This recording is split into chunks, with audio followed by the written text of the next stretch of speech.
Ibu bapak dan saudara-saudara semuanya, selama 1 bulan ini kita sebagai umat Buddha di Indonesia mengadakan acara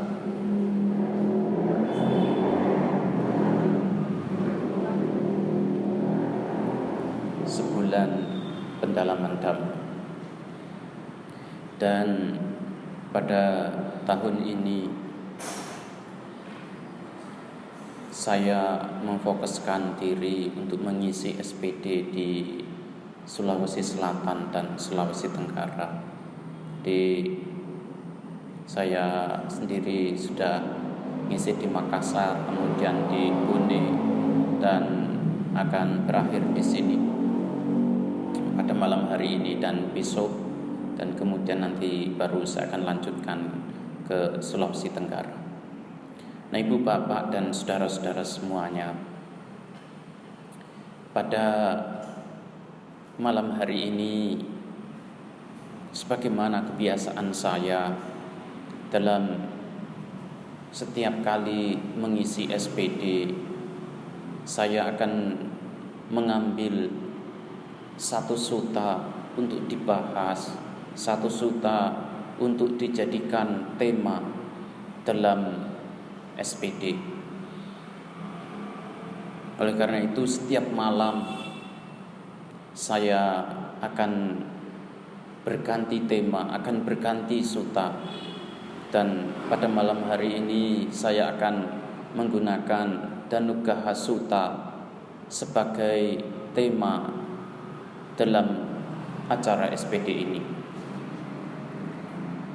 Ibu bapak dan saudara-saudara semuanya, sebagai umat Buddha, tentu ibu bapak dan saudara-saudara semuanya sudah pernah mendengar istilah yang namanya Tipitaka. Tapi saya tidak yakin ibu bapak dan saudara-saudara semuanya pernah lihat yang namanya Tipitaka, atau bahkan pegang sekalipun itu belum tentu pernah. Karena yang namanya kitab suci agama Buddha itu kitab suci yang paling mahal di dunia. Saya sudah beberapa kali selama saya berada di Sri Lanka membantu umat-umat Indonesia untuk membelikan Tipitaka, kalau enggak salah 3 atau 4 kali. Harganya Tipitaka Pali dan juga terjemahannya dalam bahasa Inggris itu semuanya ada 50 atau 60 buku begitu. Harganya itu sekitar enggak mahal-mahal sih sebenarnya, cuman sekitar 50 juta saja. 50 juta. Bahasa Pali dan bahasa Inggris itu beratnya itu beratnya 65,5 kilogram. Ya. Jadi kalau ditaruh dalam lemari itu 1 lemari biasanya. Kalau ditaruh selemari itu 1 lemari itu. Oleh karena itu, kalau ada sumpah jabatan, itu sumpah jabatannya palsu sebenarnya yang dilakukan oleh umat Buddha itu. Nah, karena masalahnya itu bukan Tipitaka yang dipakai. Ayo itu apalagi itu yang dipakai. Kalau memang Tipitaka harusnya ya 1 lemari itu diangkat begitu. Itu baru benar-benar asli menggunakan kitab suci agama Buddha. Itu karena kalau yang namanya kitab suci agama Buddha itu semuanya ada 45 buku. Itu yang dalam bahasa Palinya. Kemudian juga kalau nanti diterjemahkan dalam bahasa Inggris itu ada banyak jumlahnya. Nah, Tipitaka itu dibagi menjadi 3. Ada Winaya Pitaka, ada Sutta Pitaka, kemudian ada Abhidhamma Pitaka. Sebenarnya dari Winaya ini memuat aturan kehidupan para biku, kemudian Sutta itu memuat ceramah-ceramah Sang Buddha maupun murid-muridnya, dan kemudian Abhidhamma itu sebenarnya ringkasan kalau boleh dikatakan itu sebenarnya kamus. Yang namanya Abhidhamma Pitaka itu kalau boleh dikatakan itu sebenarnya tidak ada bedanya seperti kamus. Begitu. Jadi ketika Sang Buddha itu sudah wafat, kemudian para biku itu menginterpretasikan Dhamma dan Vinaya sesuai dengan kebutuhan mereka masing-masing. Akhirnya para biku ini sepakat untuk berkumpul dan kemudian mereka mengambil istilah-istilah penting dari sutta, misalnya ada cita, ada winyana, ada nama, ada rupa, sangkara, wedana dan sebagainya. Itu kemudian kata-kata tersebut diambil yang penting, technical term-nya itu, istilah-istilah bakunya semacam itu diambil kemudian didefinisikan. Nah, definisi istilah baku dan definisinya inilah yang kemudian nanti disebut sebagai Abhidhamma dan dimasukkan dalam Abhidhamma Pitaka. Itu jadi itu adalah kalau kita memang mau mengacu pada istilah modern itu lebih tepatnya itu sebagai kamus sebenarnya. Tidak lebih dari itu. Gitu. Tetapi inti dan tujuannya itu adalah apakah itu sutta ataukah Abhidhamma. Intinya adalah bagaimana agar kita itu bisa praktek sebaik-baiknya, kemudian bisa mengakhiri penderitaan dalam kehidupan sekarang ini juga. Nah, ini juga pesan yang sesungguhnya disampaikan dalam Dhanukkha Sutta. Pesan bahwa kita itu dinasehatkan oleh Sang Buddha untuk praktek, untuk berjuang, untuk melatih diri dalam kehidupan sekarang ini juga dan berusaha semaksimal mungkin agar kita itu bisa mengakhiri samsara dalam kehidupan sekarang ini juga tanpa perlu menunggu hingga pada kehidupan yang akan datang. Karena upaya kita, usaha kita itu sebenarnya sangat memungkinkan untuk membuat kita semuanya, apakah itu para biku ataukah para perumah tangga, memungkinkan untuk berjuang dalam kehidupan sekarang ini juga. Tidak ada bedanya apakah itu mereka yang pakai jubah ataukah para perumah tangga, karena semuanya memiliki kesempatan yang sama dalam praktek. Karena yang namanya praktek dalam agama Buddha itu sebenarnya bukan sesuatu yang harus dilakukan secara eksklusif, harus dilakukan secara terpisah, tidak bisa dilakukan oleh para perumah tangga, tidak bisa dilakukan oleh mereka yang tidak meninggalkan kehidupan rumah tangga. Para perumah tangga sekalipun memiliki kesempatan yang tidak ada bedanya dengan para biku, dengan para bikuni maupun para samanera. Mereka sama-sama memiliki kesempatan untuk berjuang. Mereka sama-sama memiliki kesempatan untuk mengakhiri duka dalam kehidupan sekarang ini juga. Hanya saja secara teori, kalau para biku itu seharusnya mampu berjuang lebih serius, lebih intensif, dan mampu mengakhiri duka secepatnya.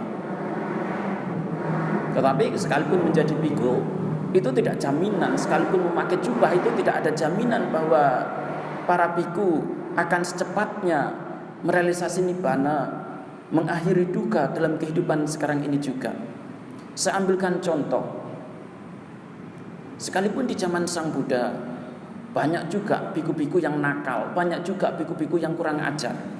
Tidak selamanya biku yang ada di zaman Sang Buddha itu semuanya baik kemudian semuanya jadi arahat, tidak. Sekalipun di zaman Sang Buddha biku-biku yang nakal, biku-biku yang kurang ajar itu banyak sekali.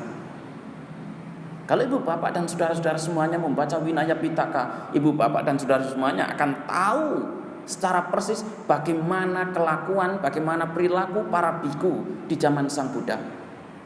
Dan yang namanya Vinaya untuk para biku itu kan ada 227. 227 itu sebenarnya merupakan hasil kritikan dari umat. 227 aturan yang ditetapkan oleh Sang Buddha itu adalah hasil kritikan dari umat. Karena umat itu mengkritik para biku, mengkritik perilaku para biku, akhirnya Sang Buddha itu menetapkan aturan. Karena umat itu misalnya mengkritik, oh para biku sedia sudah meninggalkan kehidupan rumah tangga, kemudian pakai jubah. Tapi kemudian mengapa para biku itu masih melakukan hubungan seksual misalnya.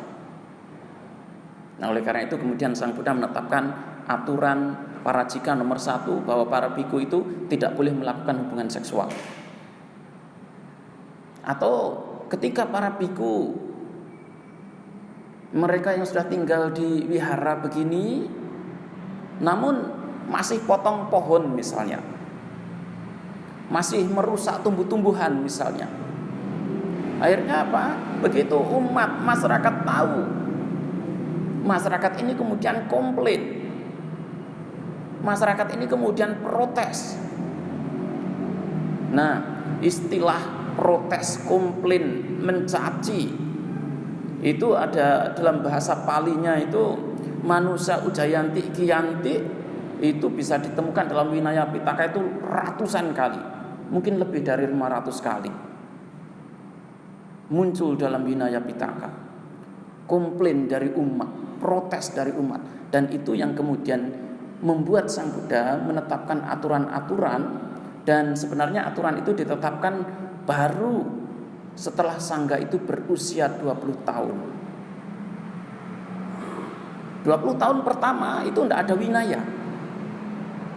20 tahun pertama semua biku itu adalah biku-biku yang idealis, biku-biku yang mampu praktek dengan baik, biku-biku yang mampu berjuang dengan baik, sekalipun mereka tidak mampu mencapai kesucian terakhir seperti Bante Dewadatta misalnya, itu adalah angkatan pertama, biku-biku angkatan awal.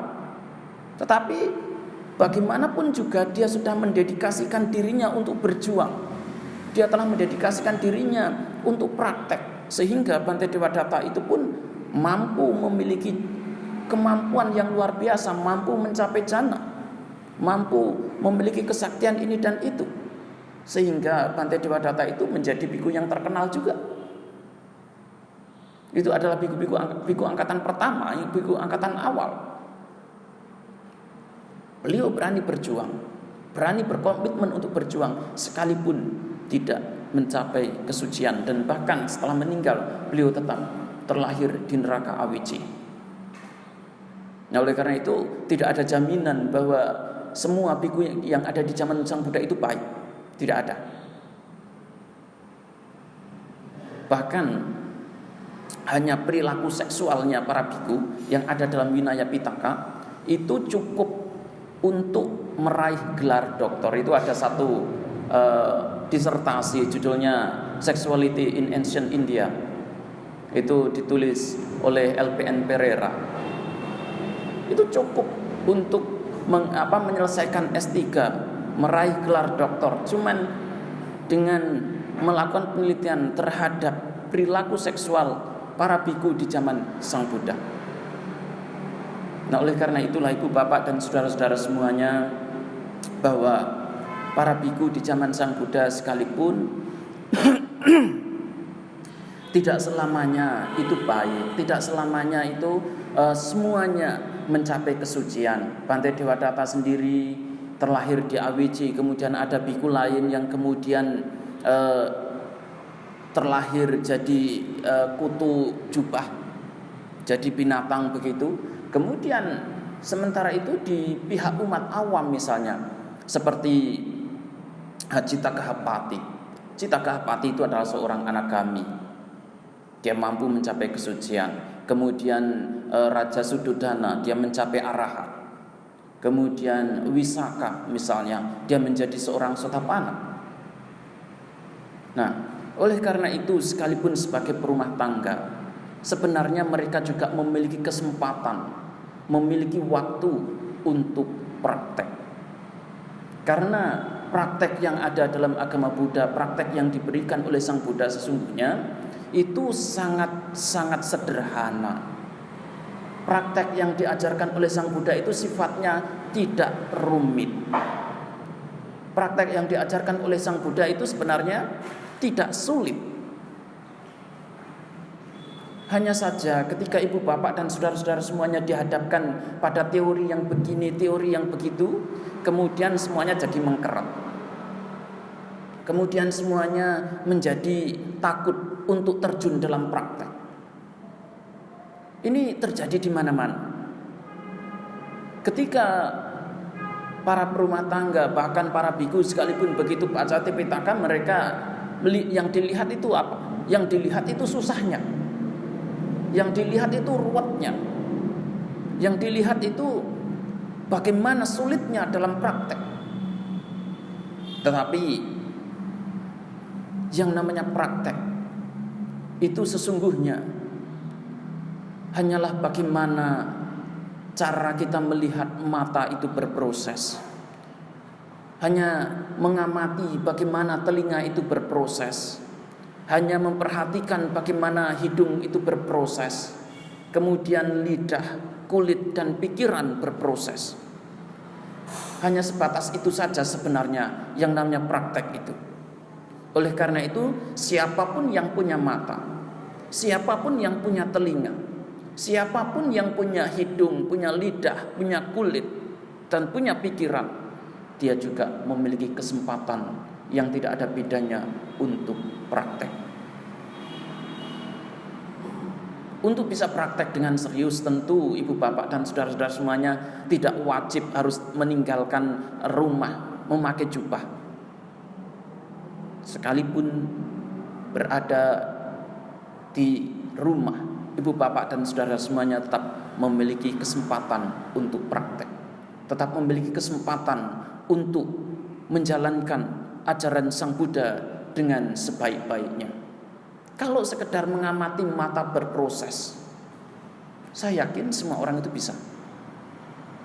Bagaimana ketika mata kita melihat bentuk, kemudian bentuk itu menimbulkan rasa senang dan tidak senang, ataukah netral? Saya yakin semua orang itu bisa. Bagaimana ketika telinga mendengarkan suara, kemudian kita mengamati telinga itu berproses. Ketika suaranya itu enak didengar, kemudian timbul rasa suka dalam diri kita. Tapi ketika suaranya tidak enak, suaranya tidak nyaman, kemudian timbul penderitaan dalam diri kita, timbul ketidaknyamanan dalam diri kita. Tetapi kalau kemudian suaranya itu biasa-biasa saja, kita tidak terjebak dalam rasa senang maupun tidak senang. Nah, oleh karena itulah ibu bapak dan saudara-saudara semuanya, sebenarnya yang namanya praktek itu hanya sebatas itu saja. Hanya sebatas bagaimana mengamati mata berproses, hanya sebatas mengamati bagaimana telinga itu berproses, bagaimana hidung, kemudian lidah, kulit, dan juga pikiran. Dan dalam konteks pelatihan, sebenarnya tidak perlu langsung memaksakan diri bahwa kita harus sempurna sejak awal. Ketika ibu bapak dan saudara-saudara semuanya belajar membaca misalnya, ibu bapak dan saudara-saudara semuanya tidak langsung bisa membaca dengan sempurna. Ketika pertama kali belajar membaca, ibu bapak dan saudara semuanya akan memulainya dengan belajar abjad, mulai dari A, B, C sampai Z. Setelah itu kemudian dua huruf digabung,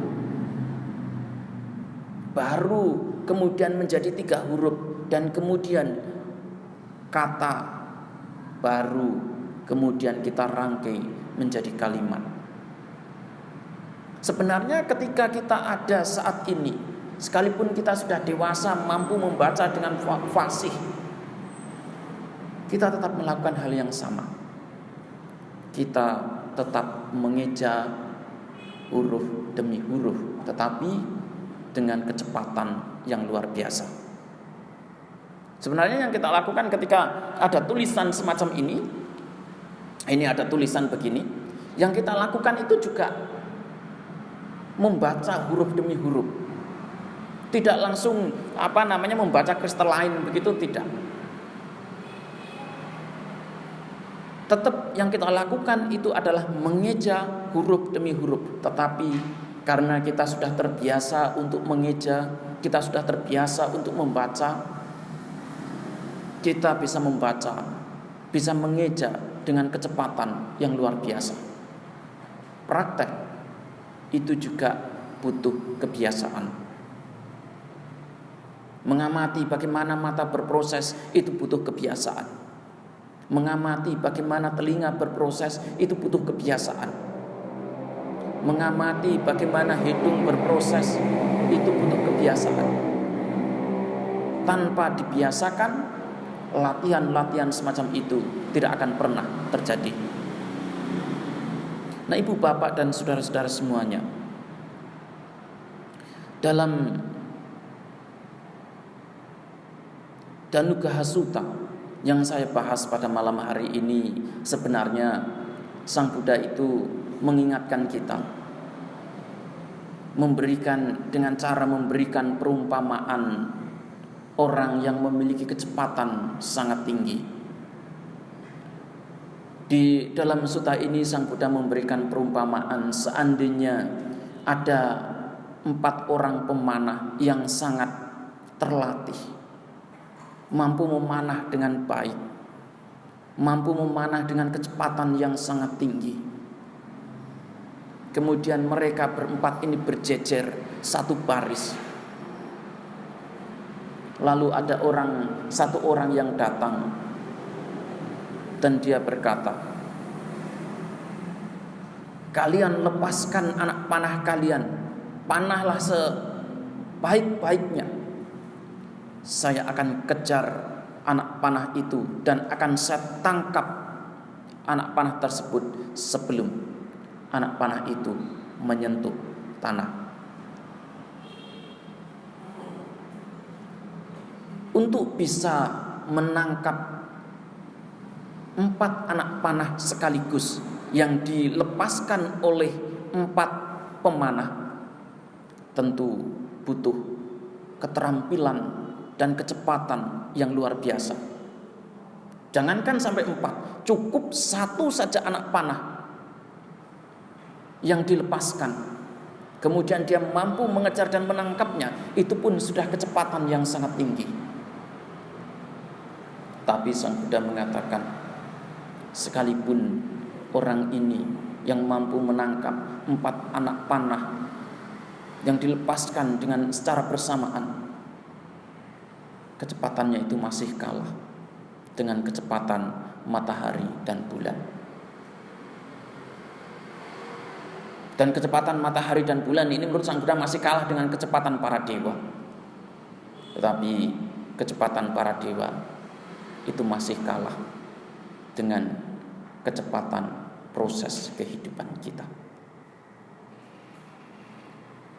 Sebenarnya apa yang ditunjukkan oleh Sang Buddha dengan mengacu pada kecepatan bulan dan matahari itu ingin mengacu pada kecepatan sinar sebenarnya, kecepatan cahaya sebenarnya. Itu sangat cepat sekali. Tetapi Sang Buddha mengatakan sekalipun demikian, proses kehidupan itu lebih cepat daripada itu.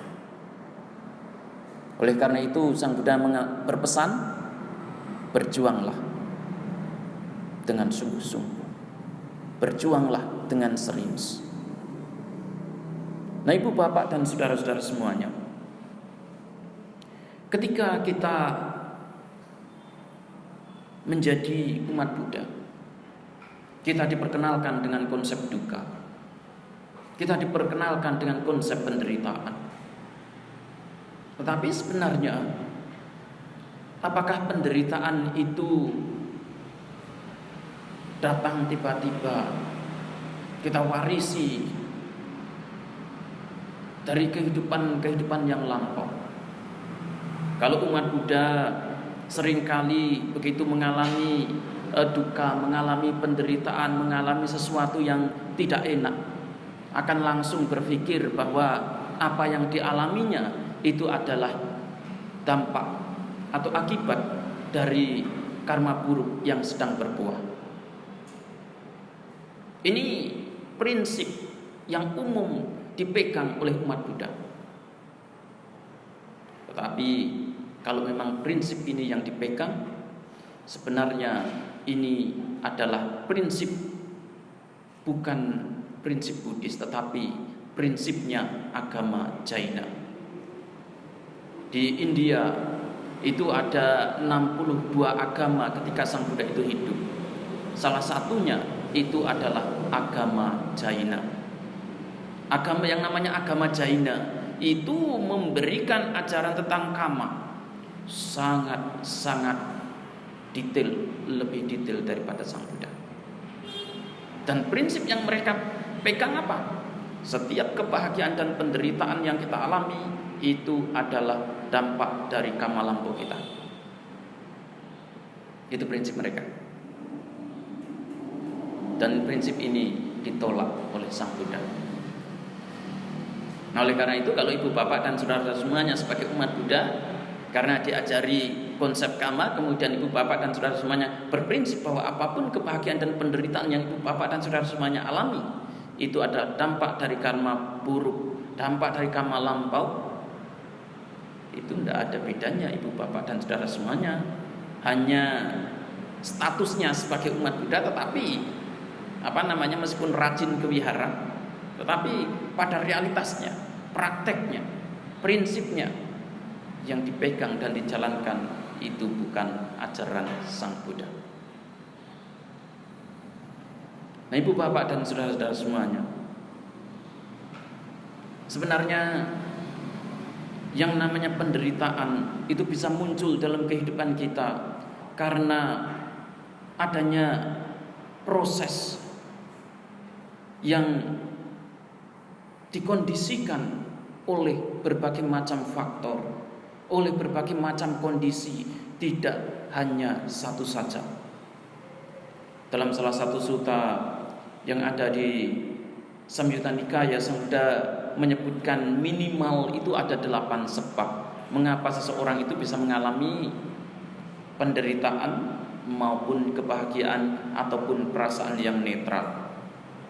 8 sebab itu saya tidak ingat semuanya, tetapi itu bisa karena iklim, karena perubahan cuaca, bisa saja karena elemen yang ada dalam tubuh kita ini tidak stabil, bisa saja itu karena pengaruh dari cairan yang ada dalam tubuh kita tidak stabil. Bisa juga itu datang karena datang secara spontan, itu bisa saja. Tapi yang terakhir itu baru Sang Buddha mengatakan kemungkinan dampak dari kama, merupakan dampak dari kama wipaka. Nah, oleh karena itu dalam sutta ini tidak selamanya, tidak semuanya itu adalah disebabkan oleh karma lampau. Saya ambilkan contoh ketika sedang terjadi perubahan iklim dari musim hujan ke musim panas atau dari musim panas ke musim hujan. Biasanya saat itu banyak orang yang akan terkena pilek, banyak orang yang akan terkena demam. Apakah kemudian itu semuanya bisa dikatakan sebagai dampak dari karma buruk dia? Tidak. Itu terjadi karena perubahan iklim. Sama seperti sekarang ini orang sedang ribut global warming. Pada saat terjadi global warming semacam ini, berbagai macam perubahan iklim itu bisa terjadi. Hujan itu datang tidak menentu. Kemarau juga datang tidak menentu, tidak bisa diprediksi sekarang. Kalau pada tahun 80-an itu sekitar hanya ada 20-an iklim lokal pada tahun 80-an. Sekarang ini ada sekitar lebih dari 200 iklim lokal. Kalau kita umumnya kenal itu kan hanya 2 iklim, panas dan hujan kalau di Indonesia. Nah, tapi sebenarnya yang namanya iklim lokal di Indonesia itu ada lebih dari 200. Nah, itu ya perlu dipelajari dengan detail, baru kita bisa tahu. Kalau sekedar mengobservasi ya adanya hanya musim hujan dan musim panas, tetapi pada realitasnya dari waktu ke waktu yang namanya iklim lokal itu terus bertambah, dan ini memberikan dampak pada kesehatan kita, memberikan dampak pada pola pikir kita juga. Nah, oleh karena itu, dalam konteks semacam itu, tidak selamanya penderitaan itu disebabkan oleh karma lampau kita, tapi bisa jadi karena perubahan iklim, perubahan cuaca dan sebagainya. Nah, ibu bapak dan saudara-saudara semuanya, penderitaan yang kita alami itu bisa ditelusuri sebenarnya dari terbentuknya pola pikir kita. Kalau kita lihat anak-anak, ketika anak-anak dilahirkan, mereka lahir dengan cara yang paling lugu. Begitu mereka sudah tumbuh 1-2 tahun, begitu mereka bisa bermain-main, mereka akan bermain-main tanpa perasaan bersalah sedikit pun. Seandainya malam ini ada anak-anak yang masih kecil di bawah usia 5 tahun begitu, dia bisa lari, lompat-lompat sesuka dia tanpa perasaan bersalah sedikit pun. Dia bisa bermain dengan bebas tanpa penderitaan sedikit pun. Tapi kita sebagai orang tua yang sudah terjebak dalam penderitaan, tidak rela melihat anak-anak kita itu bahagia terus. Lah iya, oleh karena itu anak-anak yang biasa main-main dengan gembira, dengan bahagia itu kita bilang, "Woi, kamu jangan begitu, enggak boleh begitu. Kalau kamu begitu nanti bisa ditangkap polisi, kamu begitu bisa dibeginian." Akhirnya apa? Anak ini membentuk pola pikir sesuai dengan yang kita instruksikan, sesuai dengan kondisi lingkungannya. Padahal anak yang pertama lahir itu lugu saja dia. Dia bisa bermain dengan bahagia, dia bisa bermain tanpa perasaan bersalah. Yang namanya orang merasa bersalah, kalau ibu bapak dan saudara semuanya begitu saya bicara begini, kemudian ibu bapak dan saudara semuanya kelontengan itu bawah kursinya begitu dibunyikan kelontrang, ya nanti pasti ibu bapak dan saudara semuanya merasa bersalah karena menganggap itu tidak benar. Saya seharusnya tidak begitu.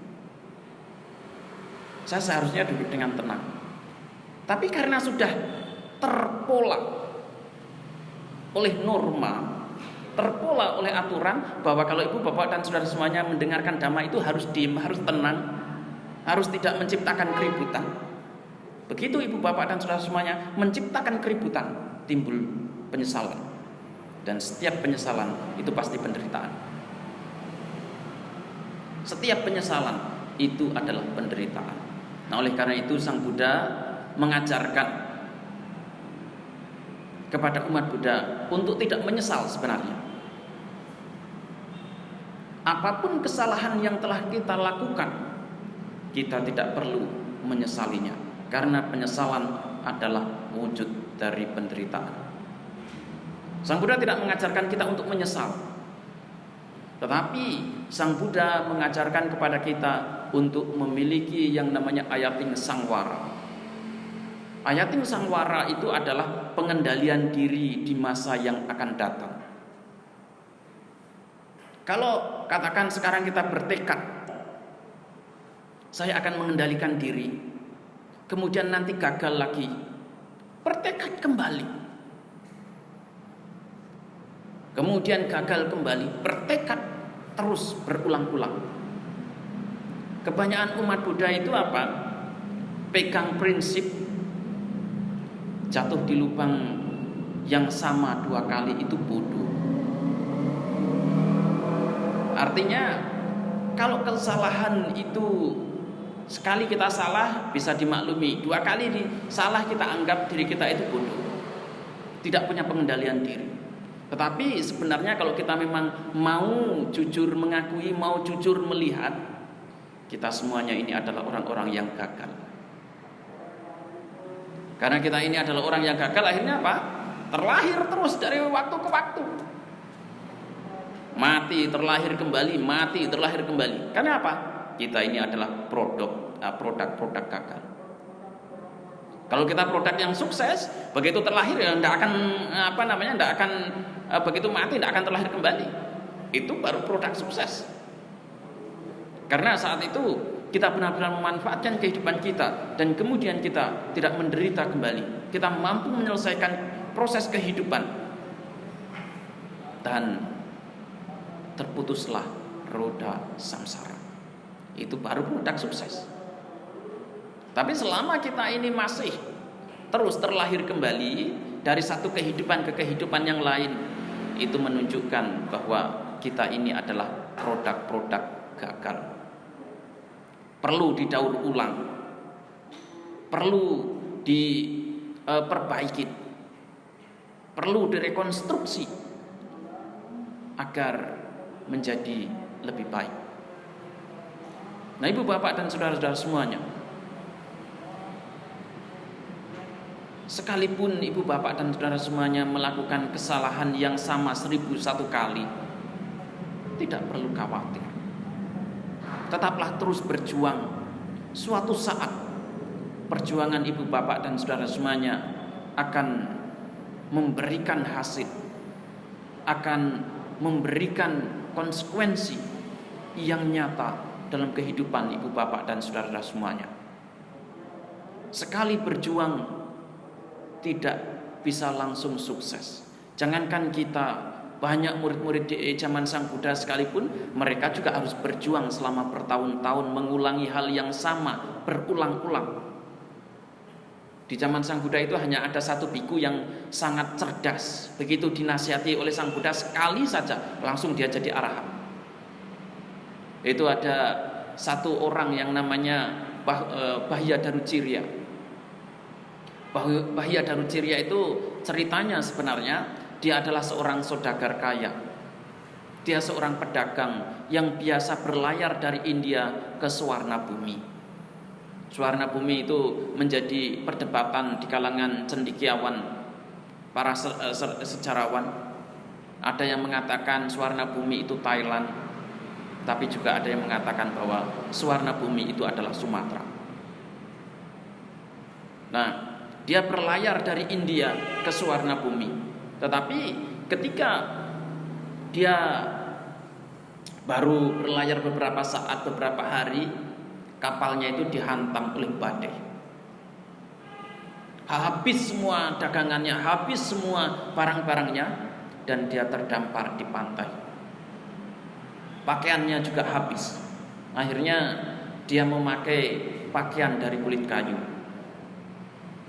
Karena saat itu hanya dia yang memakai pakaian dari kulit kayu, masyarakat itu memuja dia.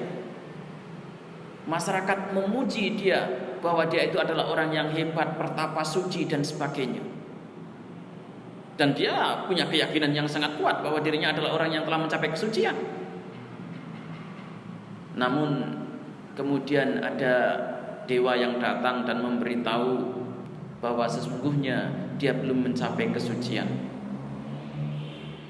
Dan dewa ini memberitahukan pada Bahya Darucirya bahwa ada Sang Buddha yang telah mencapai kesucian sempurna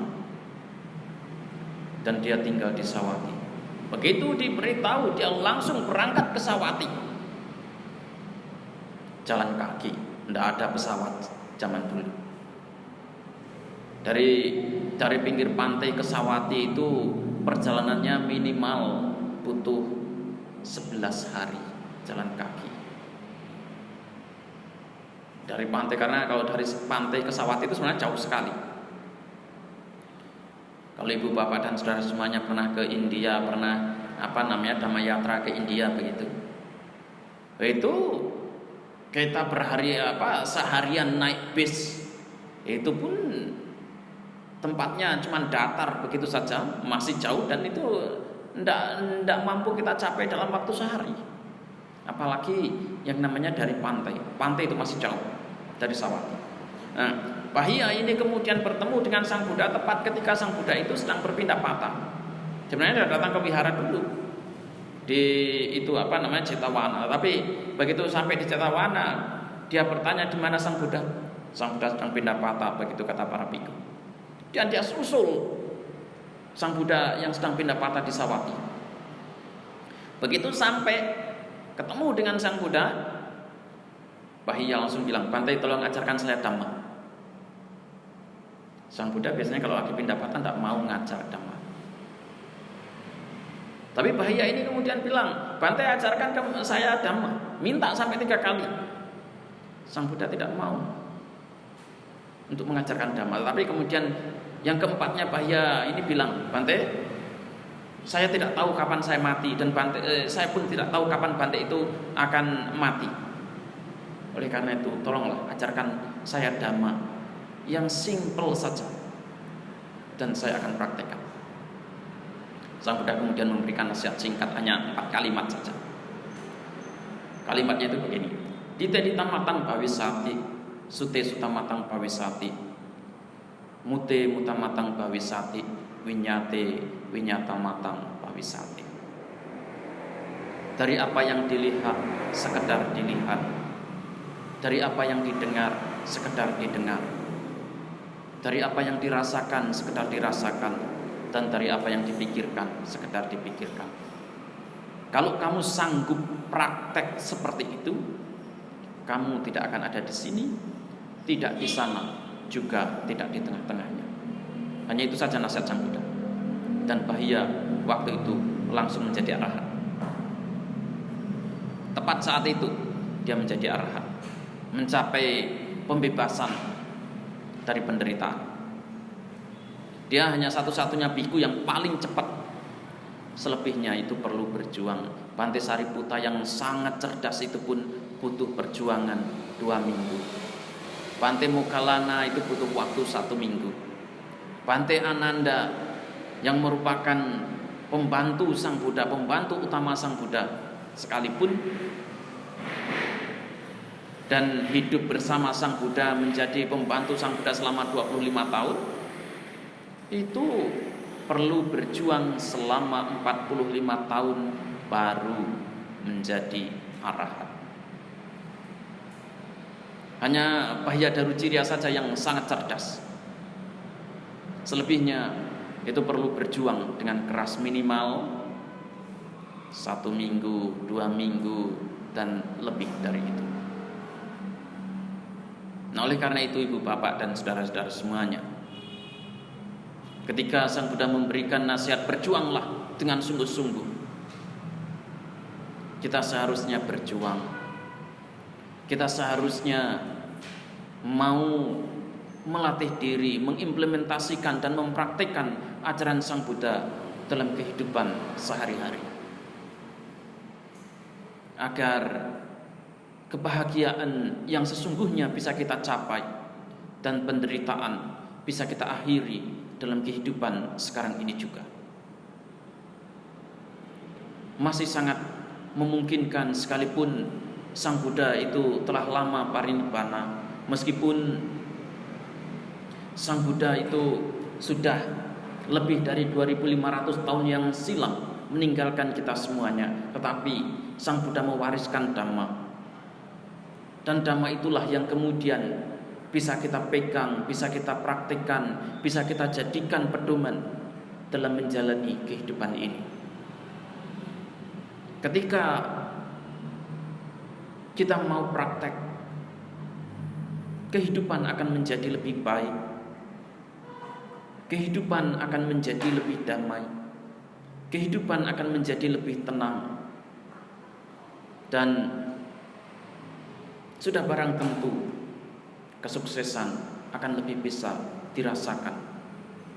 Tetapi ketika kita tidak mengimplementasikan Dhamma, tidak mempraktikkan Dhamma, kehidupan kita menjadi runyam, kehidupan kita menjadi tidak nyaman, kedamaian tidak kita rasakan. Demikian juga kesuksesan terasa jauh dari kehidupan kita.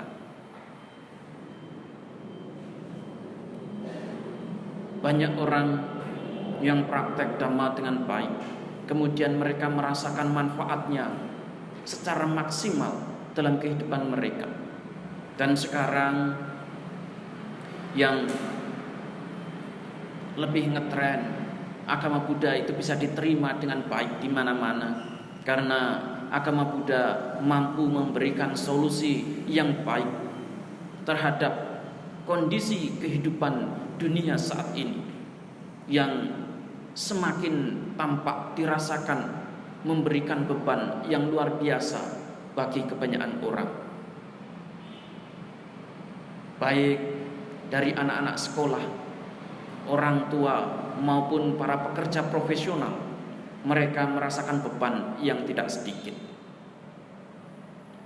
Perhatikan saja anak-anak sekarang, pelajaran sekolahnya, kalau kita bandingkan dengan pelajaran kita yang dulu, bedanya luar biasa jauh. Kalau dulu kita ke sekolah itu bawa buku cukup 1 lembar.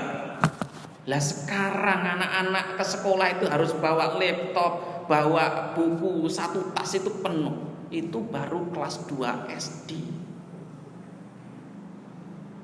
Bebannya luar biasa. Kemudian pelajaran setiap hari yang mereka terima itu jauh lebih berat, dan itu menimbulkan depresi yang tidak sedikit, menimbulkan beban yang tidak sedikit, baik depresi secara fisik maupun depresi secara mental.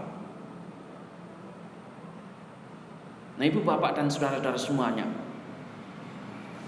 oleh karena itu ketika orang-orang modern menemukan agama Buddha, kemudian mempraktikkan ajaran Sang Buddha, mereka merasakan sesuatu yang berbeda. Mereka merasakan sesuatu yang boleh dikata memberikan angin segar dalam kehidupan mereka. Depresi bisa dikurangi, kesetresan paling tidak bisa diminimalisir, dan kemudian kehidupan mereka berjalan lebih baik daripada sebelumnya. Beberapa waktu yang lalu, mungkin 2-3 tahun yang lalu, guru saya memulai program meditasi untuk anak-anak di sekolah. Dimulai dari hanya 1 sekolah saja, dan itu dijadikan sebagai proyek percontohan. Gini, karena mereka melihat manfaatnya, melihat dampaknya dari praktek meditasi. Program meditasi kemudian dijadikan pelajaran secara nasional di Sri Lanka. Tidak hanya di 1 kelas saja, semua agama ikut praktek meditasi. Tidak hanya yang Buddhis saja, tapi semua golongan, semua agama itu perlu bermeditasi sebelum pelajaran dimulai. Karena kalau meditasi seperti itu, mereka tidak memberikan embel-embel baru harus beragama Buddha, harus menjadi umat Buddha terlebih dahulu. Tidak. Mereka keluar dari sekat dan mereka hanya mengatakan hidup penuh dengan kesadaran. Karena proyek ini membawa kesuksesan yang begitu besar. Kemudian rencananya praktek meditasi ini akan diimplementasikan di gedung DPR, agar anggota-anggota DPR yang ribut, kalau debat itu secara kalau di Sri Lanka jauh lebih ngeri debatnya, dan itu sering ditayangkan live di televisi, agar mereka mampu mengendalikan diri, mampu mengendalikan emosi mereka jauh lebih baik. Itu. Nah, ibu bapak dan saudara-saudara semuanya, beberapa waktu yang silam ketika saya pulang ke Indonesia, kemudian saya berkeliling ke sana kemari, ada seorang umat yang biasa ikut bermeditasi, tapi setiap kali bermeditasi, ikut retreat, kepalanya pasti pusing. Namun kemudian ketika saya tiba, saya bilang bahwa meditasi itu tidak harus ribet seperti itu, bisa dilakukan serileks mungkin ketika kita sedang bekerja aktif, sibuk melakukan kegiatan ini dan itu. Dia lakukan dan dia merasa nyaman. Kemudian sebenarnya ketika menikah, dia itu menikah dengan orang Katolik dan menikah secara Kristen. Tapi kemudian dia kembali ke Buddhis, praktek Buddhis, dan suaminya tetap menjadi orang Katolik. Begitu dia pulang, dia bilang pada suaminya, tolong kamu datang ke wihara, dengarkan ceramahnya Bhante sekali saja. Kalau kamu cocok, kamu boleh datang ke wihara lagi. Kalau kamu nggak cocok, kamu boleh tidak ke wihara seumur hidup kamu. Dia mau datang, mau mendengarkan, dan kemudian dia juga mau praktek. Dia prakteknya tidak pernah duduk. Dia praktek hanya mengamati kondisi batin dan jasmaninya saja. Pada saat dia jaga toko, kalau tokonya sepi, apa yang dia lakukan? Dia meditasi. Caranya bagaimana? Karena dia tidak duduk, ya dia jalan mundar-mandir begitu, bolak-balik, tetapi dia mengamati bagaimana langkah kakinya. Tapi kalau umat Buddha tokonya lagi sepi, ngapain? Update status Facebook. Sangat ironis bukan? Dia sebagai orang yang KTP-nya itu masih Katolik, kemudian secara agama dia sebenarnya tidak beragama. Dia adalah orang, dia mengaku pada saya, bilang pada saya tidak beragama. Tapi saya biarkan saja KTP saya tetap Katolik. Dia praktek dengan sungguh-sungguh, praktek dengan serius. Sekarang yang membimbing istrinya justru dia. Dan dia tahu kondisi batin istrinya itu masih belum stabil. Oleh karena itu, dia sendiri yang menghandle seluruh kehidupan anak-anaknya. Dia yang ngajarin anak-anak, dia yang masak untuk anak-anak. Istrinya bebas. Ini orang yang KTP-nya Katolik kemudian mengaku tidak beragama. Dia bisa mendapatkan manfaat yang begitu luar biasa. Dia bisa mendapatkan manfaat yang begitu baik. Sementara kita umat Buddha begitu disuruh meditasi, wah Bhante tidak ada waktu saya. Nantilah Bhante, tunggu kehidupan yang akan datang saja. Sekarang waktunya untuk memupuk kebajikan, saya akan lakukan kebajikan sebanyak-banyaknya. Sebenarnya kalau kita mau ngomong, ya memalukan. Mereka yang tidak mengaku sebagai Buddhis, yang tidak beragama Buddha begitu, bisa praktek dengan baik, bisa kemudian menciptakan surga dalam kehidupan keluarga dia, dan anak-anaknya itu sekarang merasa hidup seperti di surga, merasa enak, merasa nyaman dalam kehidupan mereka. Prakteknya hanya sederhana saja, dia hanya mengamati, menyadari kondisi batin dan jasmaninya saja.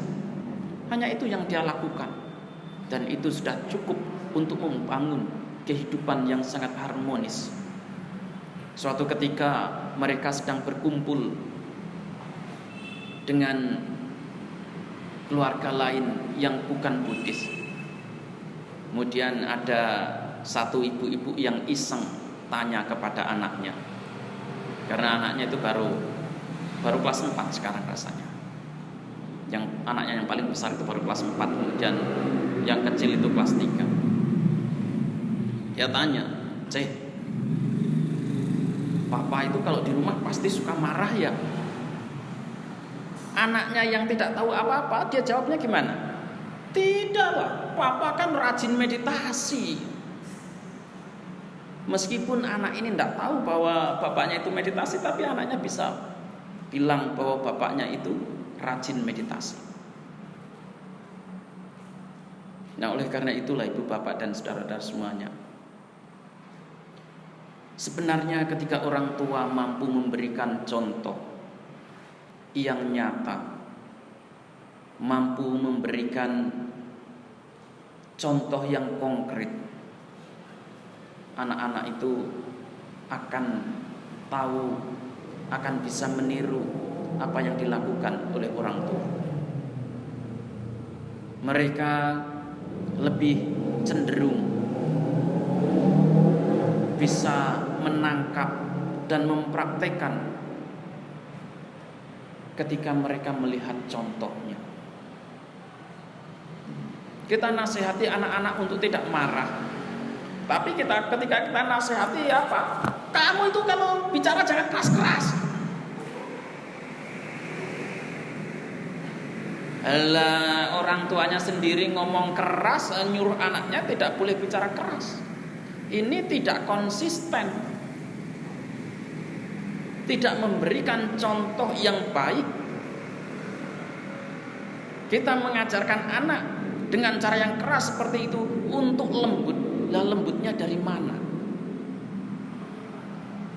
Tidak ada kelembutan sama sekali. Yang ada justru secara psikologis kita itu mengintimidasi anak. Kita bilang, ketika kita ngomong, kamu itu kalau ngomong jangan keras-keras, anak itu secara psikologis tertekan, dan itu menimbulkan penderitaan yang tidak sedikit. Itu menimbulkan penderitaan yang begitu luar biasa dalam kehidupan anak-anak.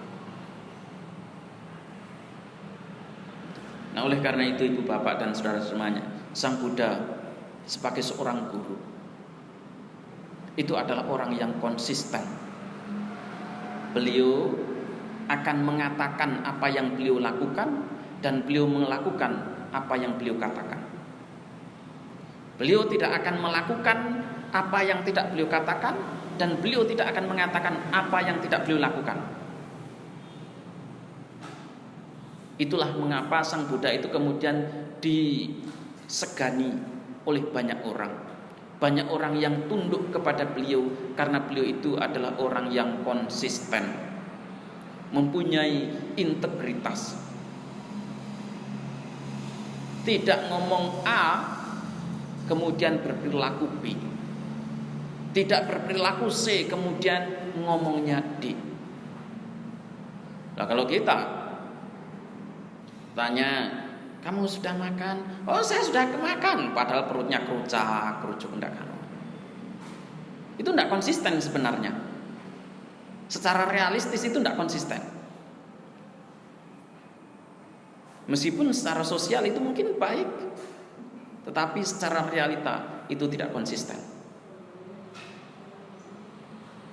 Itu. Nah, oleh karena itulah ibu bapak dan saudara semuanya, berikanlah contoh yang terbaik. Ketika kita mampu memberikan contoh yang terbaik, cukup satu orang saja, nanti satu orang ini akan mampu menjadi virus yang sangat luar biasa bagi lingkungannya. Ada satu umat yang dulu benci sekali dengan yang namanya meditasi. Dia paling anti dengan yang namanya meditasi, meskipun dia kerja di wihara, ikut mengabdi di wihara itu selama 2 tahun lebih. Ngantar pantai itu sudah kemana-mana.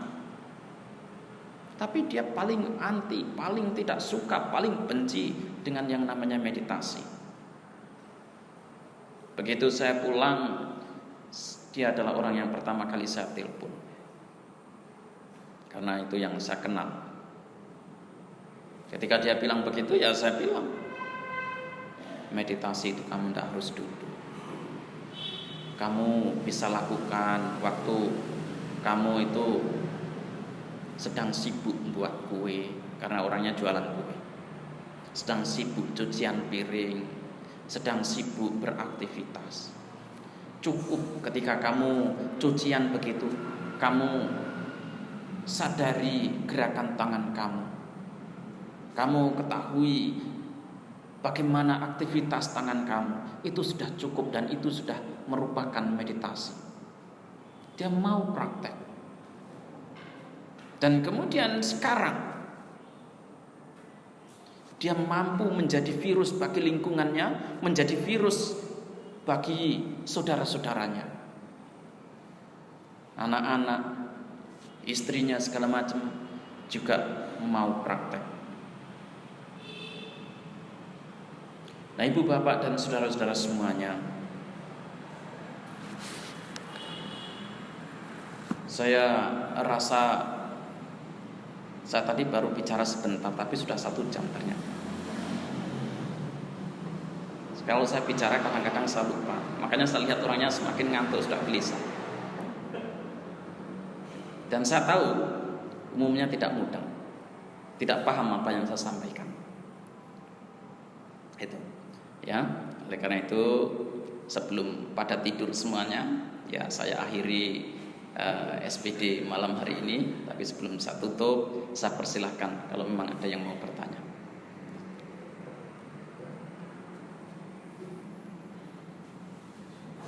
Selamat malam Sobat Era. Ya.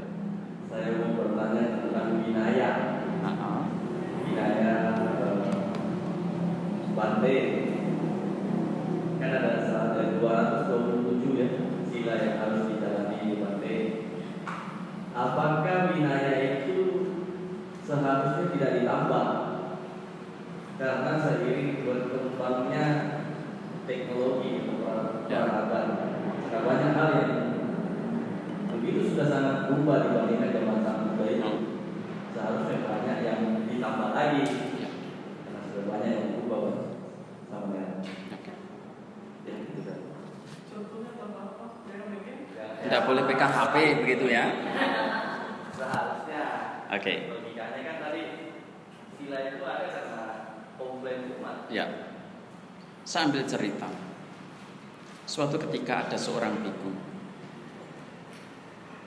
yang datang komplain pada Sang Buddha. Bante, Vinaya yang Bante ajarkan itu begitu banyak. Saya tidak sanggup untuk menjalankannya. Bikunya itu komplain begitu. Kemudian karena yang namanya Vinaya itu kan sampai 227 begitu. Bikunya ini tidak sanggup, mengatakan saya tidak sanggup untuk menjalankannya. Saya tidak mampu menjalani aturan yang sebanyak itu. Kemudian Sang Buddha tidak mengkritik dia. Tapi Sang Buddha kemudian bertanya, apakah kamu sanggup mengendalikan ucapan kamu? Bikunya jawab, saya sanggup Bante.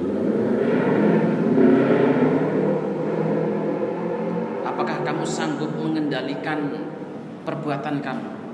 Saya sanggup Bante. Apakah kamu sanggup mengendalikan pikiran kamu? Saya sanggup Bante. Kalau sanggup, ya sudah. Tidak usah kamu jalankan 227 Vinaya. Itu ada dalam suta. Itu. Jadi intinya winaya yang banyak itu adalah untuk pengendalian diri agar para biku itu bisa hidup dengan mudah. Kalau kita lihat 10 manfaat winaya, itu sebenarnya hanya 2, nomor 5 dan nomor 6. Itu winaya punya tujuan ke dalam, punya tujuan untuk kepentingan biku itu sendiri. 8 sisanya itu adalah untuk kepentingan sosial. 4 untuk kepentingan sosial dalam komunitas sangga, dan 4 itu untuk kepentingan sosial di masyarakat. Tetapi untuk kepentingan biku sendiri, dari 10 manfaat ini hanya ada 2 saja yang untuk pribadi biku. Gitu. Jadi kalau kita bicara soal pengendalian diri lagi dalam Indriya Bhawana Sutta, suta terakhir dalam Majjhima Nikaya, di situ Sang Buddha mengatakan bahwa yang namanya mengendalikan diri itu bukan berarti kita stop kontak. Tidak. Kalau memang stop kontak, seharusnya orang buta itu adalah orang yang paling bisa mengendalikan diri. Orang tuli, dia adalah seharusnya orang yang paling mampu mengendalikan diri. Tapi apakah realitasnya begitu? Tidak. Itu sekalipun orang yang buta, sekalipun orang yang tuli, ada juga orang yang ada penyakit, satu jenis penyakit itu orangnya tidak bisa merasakan, punya secara fisik itu tidak bisa merasakan. Jadi dia tidak bisa merasakan sakit di fisiknya, sekujur tubuh tidak bisa. Oleh karena itu sekalipun tubuhnya ini dibakar, itu tidak sakit. Itu ada kelainan ini saraf. Saya tidak tahu nama penyakitnya, tetapi ada kasus di Amerika atau di mana itu, ada seorang anak kecil. Pas dia kecil, giginya ini tumbuh. Pas giginya tumbuh itu ya dia gigit begitu saja, tidak masalah, tidak sakit sama sekali. Orang tuanya waktu itu tidak curiga, yang anggap itu sebagai sesuatu yang biasa. Tapi suatu ketika anak ini kakinya terbakar.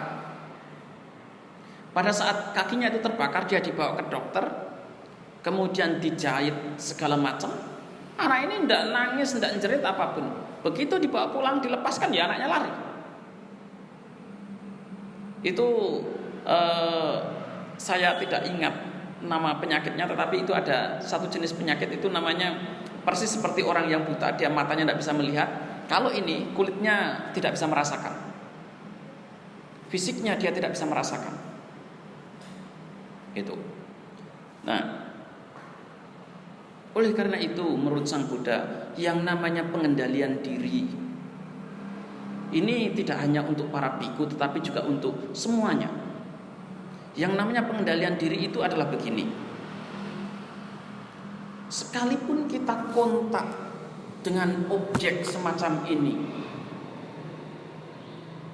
kemudian objek ini menimbulkan rasa senang, tidak senang ataupun netral, karena perasaan itu ada 3, menyenangkan, tidak menyenangkan maupun netral.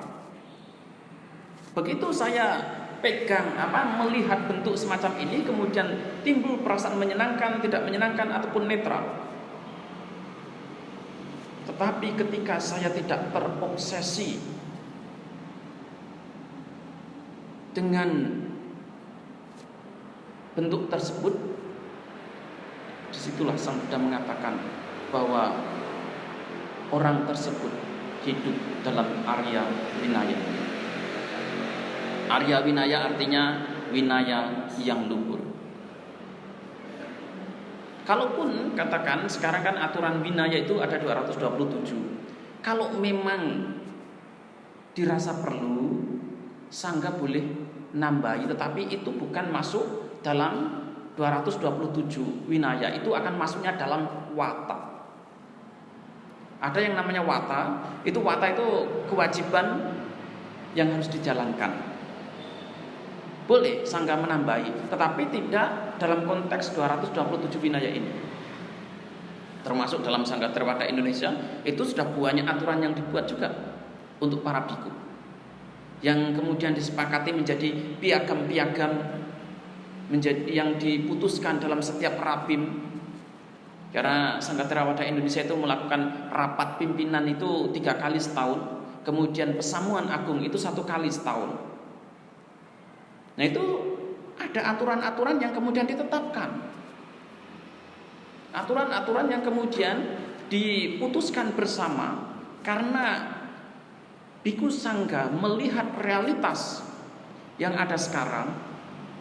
Kemudian juga ketika sangga itu sekali lagi seperti tadi mendapatkan kritik, masukan dari umat. Sudah banyak aturan, dan aturan itu saya juga banyak yang tidak tahu, karena itu biasanya para biku yang umumnya mengetahui aturan-aturan tersebut. Tetapi banyak juga aturan-aturan yang sudah ditetapkan, karena kita di Indonesia begini kan hidupnya dengan lingkungan yang berbeda. Kalau di zaman Sang Buddha, mereka hanya hidup di satu pulau saja, atau seperti biku-biku di Sri Lanka, mereka hidupnya di satu pulau. Mereka bisa mengembara kemana saja. Ketika saya berada di Sri Lanka dengan Bhante Santacito, ya kadang-kadang kita ngambil 1 bulan itu untuk mengembara dari satu hutan ke hutan yang lain. Dan mudah saja hidupnya, tidak masalah. Dan yang namanya umat itu sangat suportif. Dimanapun kita berada, mereka sangat mendukung kita. Dimanapun kita mau membangun wihara, asal ada izin. Kalau kita di hutan begitu, asal ada izin dari Departemen Kehutanan, kita bisa bangun wihara dan umat akan senang. Yang namanya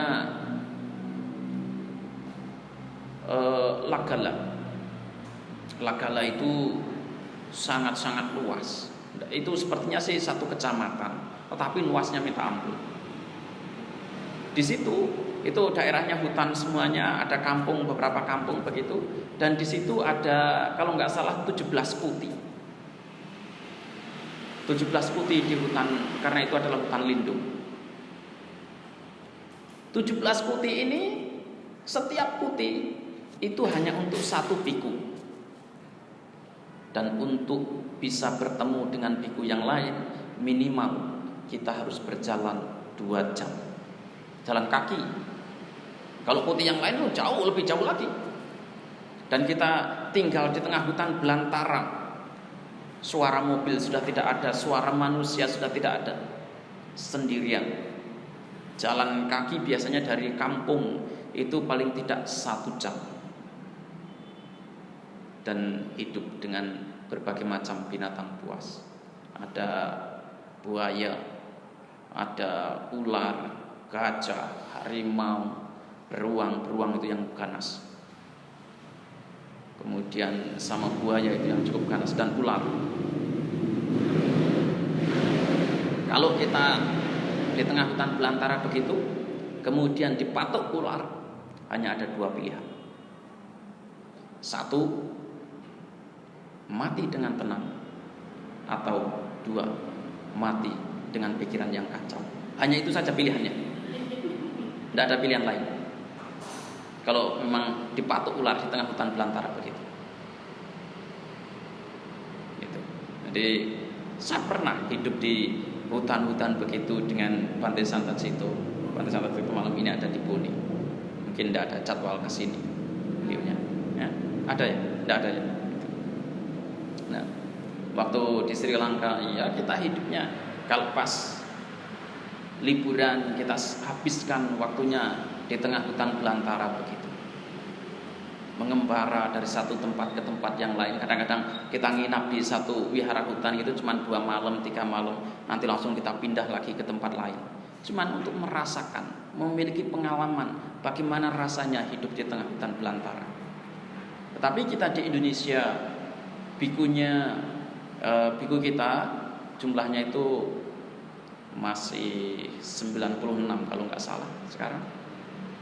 Itu pun kita masih kekurangan Sehingga mau tidak mau kita harus berbagi tempat, kemudian harus berjalan ke sana kemari, dan itu pun situasinya sudah berbeda. Oleh karena itu harus ada aturan-aturan yang ditetapkan oleh Sangga Theravada Indonesia untuk mengantisipasi kondisi geografis yang seperti ini. Kemudian kondisi lingkungan yang berbeda. Contohnya seperti SPD begini. SPD ini tidak ada di negara-negara lain. Ini hanya ada di Indonesia. Mengapa SPD ini diadakan? Ini sebenarnya karena pengaruh budaya Muslim. Kalau di sini saya yakin mungkin tidak ada yang atasila. Kalau di Jawa, mereka atasila 1 bulan. Ayo paling 1-2 orang. Tapi kalau mereka seperti di kampungnya Bante Santasito itu, 1 kampung mereka itu atasila semuanya, 1 bulan penuh. 1 bulan penuh mereka atasila, 1 kampung. Itu budaya apa? Itu tidak ada tradisi, itu tidak ada di negara-negara Buddhis. Itu karena pengaruh dari budaya Muslim. Kita harus akui. Kemudian seperti namo budaya, kita mengucapkan salam kemudian namo budaya. Apakah salam begitu ada di negara Buddhis? Tidak ada. Itu adanya di Indonesia. Begitu, oleh karena itu kalau biku luar datang ke sini kemudian kita bilang namo budaya Bante, bikunya pelonga enggak ngerti. Karena mereka enggak punya salam seperti itu. Lah mengapa kita melakukan seperti itu? Karena kita hidup di lingkungan masyarakat yang berbeda. Begitu mereka bertanya, bagaimana sih Kak itu salamnya dalam Buddhis? Mau tidak mau kita ciptakan. Jadi banyak yang budaya-budaya baru yang sebenarnya kita ciptakan khusus ada hanya di Indonesia. Dan yang namanya agama Buddha di Indonesia itu adalah agama Buddha yang paling kompleks. Seperti sekte saja. Sekte yang beberapa tahun yang silam yang terdaftar dalam Departemen Agama itu ada 25 secara resmi waktu itu. Sekarang mungkin bertambah. Di negara-negara lain seperti Sri Lanka itu adanya cuma 3 saja. Semuanya Theravada tapi dengan kelompok yang berbeda. Thailand itu juga sedikit, di Burma itu juga sedikit. Tapi kita di Indonesia yang merupakan daerah migrasi dari berbagai budaya, dari berbagai negara. Orang yang dari Jepang bawa Nichiren, orang yang dari Taiwan bawa Maitreya, nanti yang dari sana sini bawa tradisi ini dan itu. Sehingga budaya Buddhis yang ada di Indonesia itu sangat-sangat kompleks jika dibandingkan dengan budaya-budaya Buddhis yang ada di negara Buddhis sendiri. Dan kita sudah banyak ciptakan aturan-aturan dan yang seringkali aturan-aturan itu tidak kita pahami, tidak banyak tersebar luas. Tetap ada aturannya, gitu ya. Jadi dalam menghadapi kemajuan zaman seperti ini, apakah aturan-aturan itu ditambah? Tetap ada tambahan. Dalam Sangga Theravada Indonesia tetap ada tambahan. Banyak sekali tambahan-tambahannya. Sekalipun saya tidak bisa menyebutkan satu persatu, tetapi banyak yang hampir setiap waktu itu, setiap kali rapim itu pasti ada kesepakatan-kesepakatan baru yang ditambahkan. Ya, ada pertanyaan lainnya? Cukup.